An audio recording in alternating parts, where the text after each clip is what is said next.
Good morning, Guardians. The Hijabi Gamer here, and it is Friday already.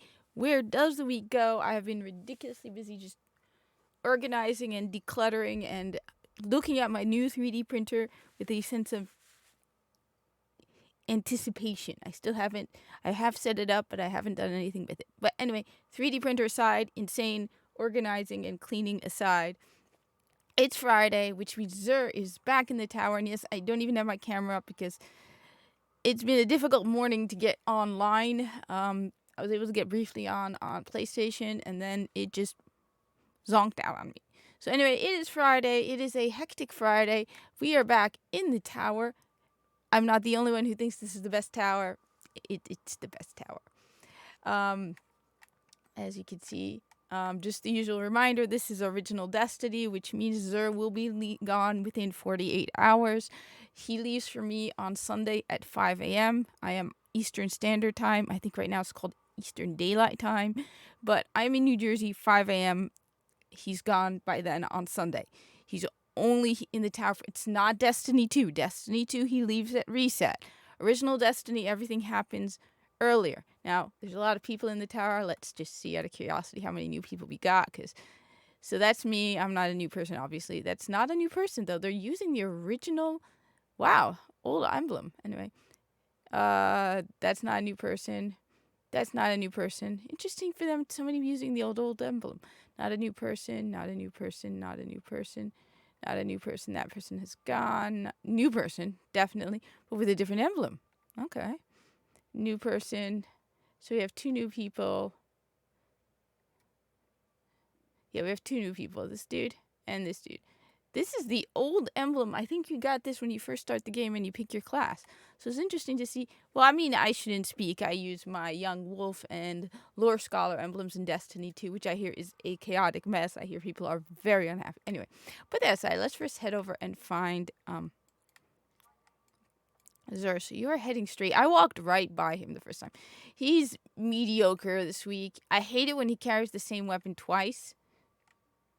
But he's got weapons I like, and it's not Trespasser, so it's not like down in the dumps, but it could be better. So, he's right here. So here's Lord Shaxx. Here's his buddy that sells the weapons, and I call these like those Dunkin' Donut coffee things. They're probably fuel, but they remind me of the Dunkin' Donut coffee things that sometimes jobs get for like meetings and stuff in the morning.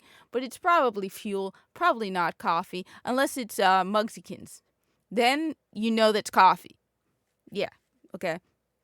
Or the Corpus in Warframe. Probably some ridiculous, overly energized, overly caffeinated coffee that keeps them up for days on end. Because it's the Corpus. Anyway, as you can see, we have two of the same weapon, which is thoroughly annoying. Weapons, weapons, weapons. Let's always start with the weapons because I like the weapons. So, one of my favorites, we have Suros Regime and Basilisk Glory. Didn't we just have that? I mean, don't get me wrong. I like me Soros Regime, and Basilisk's Glory is this ornament, which is the nicest ornament for Soros Regime.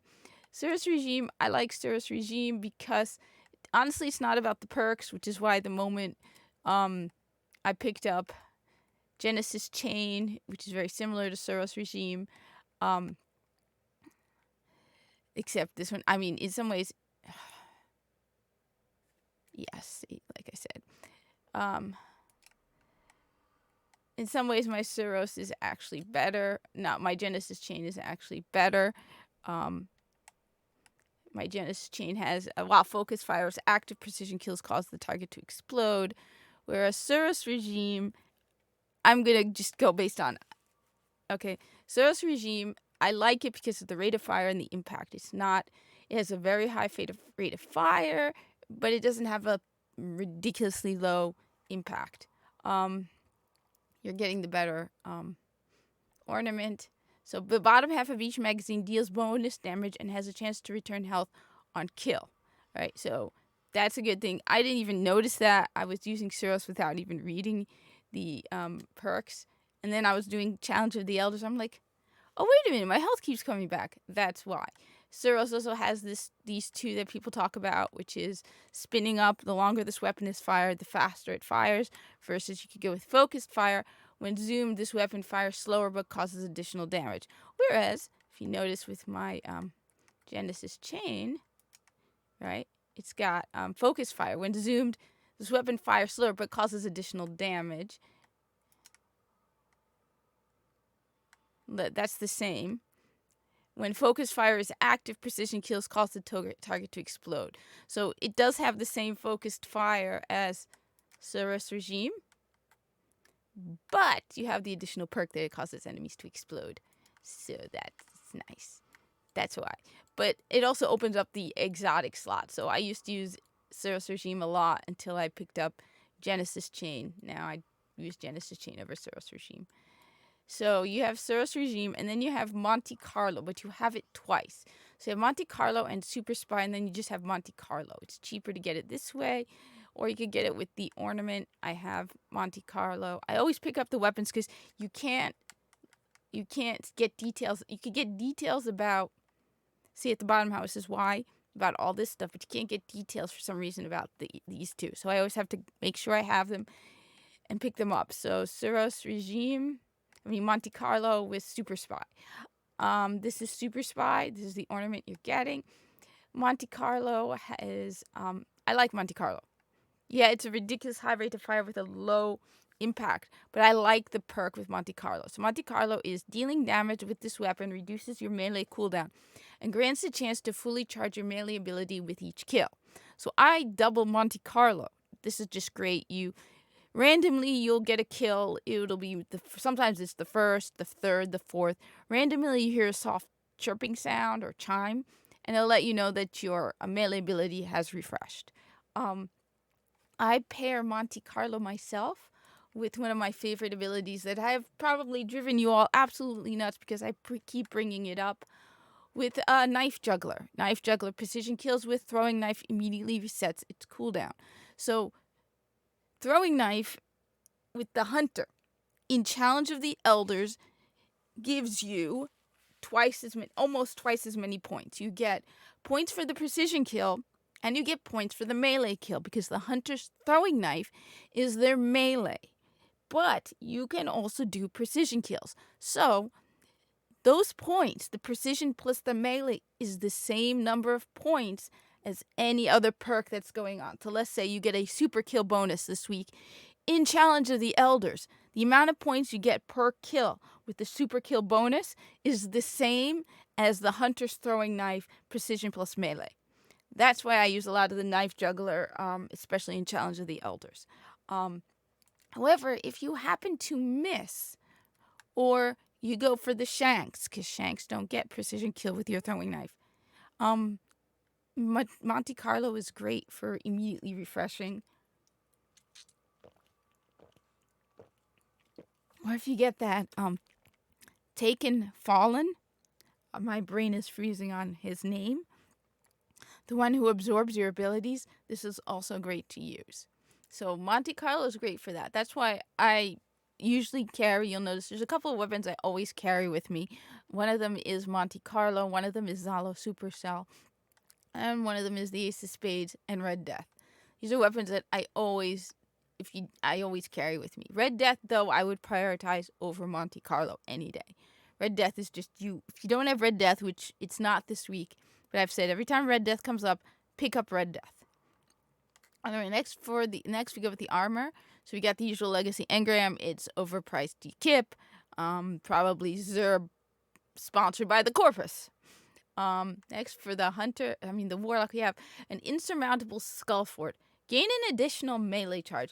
I'm sorry, Titans, but that sucks. You get an additional melee charge. Just pick up Monte Carlo. That's just sad. Just your melee? I'm just going to go off and show off this just because. Frosties, you gain faster grenade and melee regeneration. Sorry, Titans, that one sucks. At least it's not bulkier than the Corpus helmet. I'll give you that. You know my rule. If it's bulkier than the Corpus helmet, it's too bulky. It's on the cusp, but it's not too big. But that just feels like such a wasted exotic slot since you can only carry one exotic armor piece. This just feels like such a waste. Let me know, Titans. Next, we have Knucklehead Radar. Radar remains visible while aiming primary weapons. Yeah, another meh piece of armor. Again, it's not bulkier than the Corpus helmet. And I say Corpus if you're new, I mean the Warframe, the Corpus from Warframe and their square helmets. This is only really good in Crucible. I can't think of a time where I was in the middle of a nightfall and went, damn it, I wish I had my radar up. I mean, there are times where it could help a little, slightly, like maybe when you're in that cheese spot in Fogoth. But honestly, I've never found myself in a situation during PvE where if I don't have Knucklehead Radar, I'm going to die. I would rather have something like Celestial Nighthawk over Knucklehead Radar any day, especially if I'm facing a boss. But let me know. I mean, maybe it's been a while since I played. In fact, it's been a while since I played first person. I've been playing a lot of third person because I've been playing a lot of Remnant 2 and Remnant. So when I started playing this morning, it was a little off-putting at first, getting used to first person. But, I mean, I still haven't finished the Lightfall campaign. Anyway, I've heard people, everyone has told me when I'm like, when is this any good? They're like, yeah, Crucible. So primarily, this is getting Crucible. Crucible isn't that easy to get into unless people are coming over here from Destiny 2. I highly recommend it. Just forget about Lightfall. Come over here to Original Destiny. Drive Bungie nuts. Make them look at the servers and go, they're playing Original Destiny. Why are they playing Original Destiny? And just laugh. But you still can do private matches, and you can even do private matches with Sparrow Racing League. I've showed that off. All right, finally we got the Warlock's Sunbreakers. Increase the duration of your solar grenade while gaining an additional solar grenade charge. I mean, I don't know. Warlocks? At least it feels better than everybody else's gear this week. You know it's bad when the Warlock probably has the best gear. I don't know.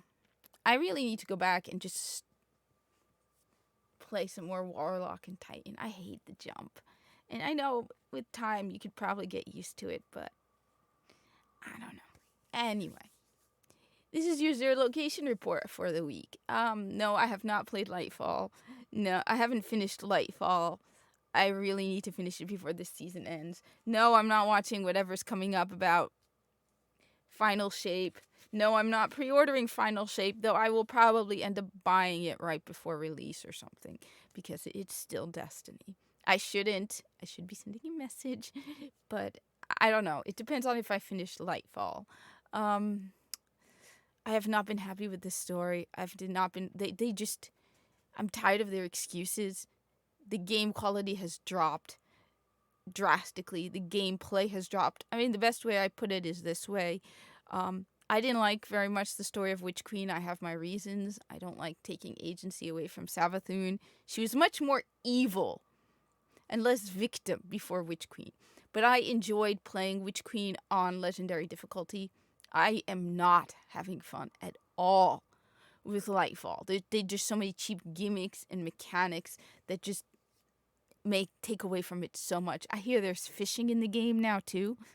No fishing can beat Warframe's fishing. Anyway, that all aside, maybe I'll make one of these days a video about why I've been talking about Destiny 2 for months. Everyone now is piling on Destiny 2 and being unhappy with it, which is hilarious to hear people say the exact same stuff that I have been saying for months. And I got attacked for it, and people were not happy with me because of it. But to hear everyone being now all of a sudden champion going, yeah, they're right. I've been saying it for months. Anyway, I will be live streaming tonight, Friday night at 8 p.m. Eastern Standard Time. I'm on Friday Night's Royal Rumble with some friends of mine. We talk pop culture. Saturday, I'm going to be on a live stream with someone, and I will be live streaming video games, probably Remnant. I don't know yet. Maybe Atlas Fallen. And this Sunday, and then I'm on Screaming Into the Void with Samuel the Infamous on Saturday. I will be live streaming it from this channel. And then on Sunday, I will be live streaming video games. And then later in the day, I am on Engaged, where we review Star Trek. We have started from the beginning, from Star Trek, the original series, and we are up to episode 3. Technically, it's episode 3 or 2. We just did The Man Trap, and we will be doing Charlie X. And we multi-stream to my channel as well. So if you're interested, hope to see you there. I also post this on Twitter. Thank you for watching. Like, comment, subscribe. And let me know, am I right, Titans, about Insurmountable Scuttlefort? And let me also know, should I try and finish the Lightfall campaign? Try and finish it. God, there was a time when I would have finished the campaign for Destiny 2 within, immediately. It's just so sad.